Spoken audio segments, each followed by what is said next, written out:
Saya tidak peduli siapapun Anda. Anda pernah bermaksiat, Anda pernah berbuat salah.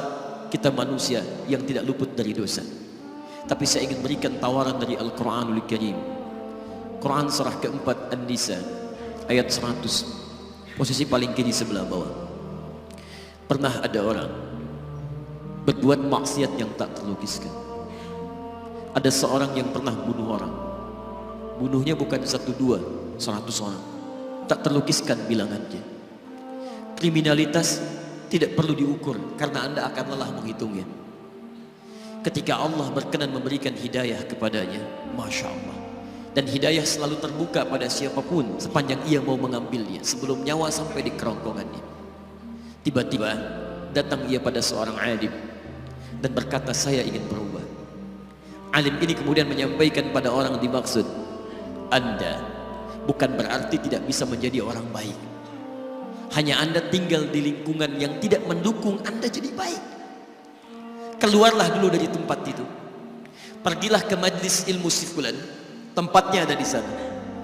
Datang ke sana, belajarlah, dan Allah akan bimbing Anda berubah dari keburukan menjadi orang yang terbaik. Didengarlah nasihat alim ini. Berangkatlah orang dimaksud, menempuh perjalanannya. Tiba-tiba Masya Allah, belum sampai ke tujuan, di pertengahan jalan, konon disebutkan lebih sejengkal, tiba-tiba maut datang menjemputnya. Thumma yudrikul maut. Apa yang terjadi? Langkahnya dihitung sebagai ibadah. Dalam derapnya dia beristighfar, tobat kepada Allah subhanahu wa ta'ala. Taubat yang menghadirkan cinta Allah subhanahu wa ta'ala. Quran surah kedua ayat 222 di ujung ayatnya, innallaha yuhibbut tawwabin. Allah mencintai orang-orang taubat. Dan cinta Allah menghadirkan ampunan bagi seluruh dosanya. Quran surah ketiga Ali Imran ayat 31, paling kiri sebelah atas. Qul in kuntum tuhibbunallaha fattabi'uni yuhibbukumullah. Allah cintai orang yang mau taat pada Rasulnya. Lihat, ketika Allah mencintai seorang hamba, wa yaghfir lakum dzunubakum, Allah ampuni seluruh dosa-dosanya. Derap langkahnya menghadirkan istighfar, taubatnya menghadirkan cinta Allah menghadirkan seluruh ampunan bagi dosa-dosa yang ia miliki. Maka apa yang terjadi? Di tengah perjalanan maut menjemputnya, thumma yudrikhul maut faqad waqa'a ajruhu 'ala Allah. Dan pahala diberikan kepada orang tadi. Di jalan, maaf, maut datang, taubat diterima, dosa diampuni, dan amalan didapati dengan derap langkahnya.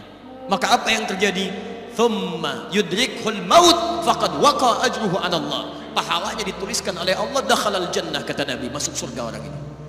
Anda bisa bayangkan, pernah bunuh orang 100 orang, mabuk tak terlukiskan, kriminalitas tak perlu dihitung. Ketika dia mau bertobat, datang ke majlis ilmu, Masya Allah, meninggal di tengah jalan, kata Nabi, dakhalal jannah. Bertobat diampuni dosanya, derap langkahnya ada pahalanya, dakhalal jannah. Turun ayat untuk melukiskan tawaran yang sama kepada kita. Wa may yuhajir fi sabilillahi yajid fil ardi muraghaman katsiran was'a. Siapapun yang mau berubah kembali pada ketentuan jalan Allah, kalau dia masih punya batas-batas kehidupan, kami akan berikan kelapangan di sisa hidupnya dan kelimpahan-limpahan kenikmatan selama dia hidup.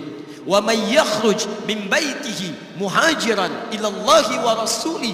Namun bila ada di antara mereka baru ingin berhijrah, ingin berubah jadi lebih baik dalam pandangan Allah dan Rasulnya, tiba-tiba thumma yudrikul maut, baru keluar dari tempat dia tinggal, belum sampai ke tempat dia belajar, datang maut menjemputnya.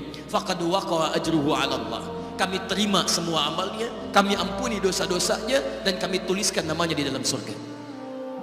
Bila 100 orang saja yang pernah dibunuh oleh orang ini, pernah bunuh 100 orang, mabuk tak terlukiskan, kriminalitas tak terhitung, mau berangkat ke majlis ilmu, tak sampai ke majlisnya, meninggal dia, bisa masuk surga. Masa Anda yang tidak pernah bunuh orang? Ada yang pernah bunuh orang di sini? Boleh angkat tangan? Ada polisi di sini, langsung saya sampaikan insyaallah.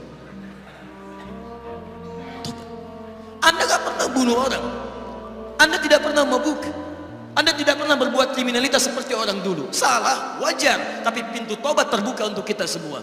Masya Allah, bedanya dengan orang tadi belum sampai ke majlis ilmu, Anda sudah hadir di dalamnya, langsung di rumah Allah, diberikan tempat yang terbaik, dan kita akan belajar. Kalau dengan semua ini belum mempermudah Anda ke surga, dengan cara apa lagi Allah mesti mengantarkan Anda ke surga?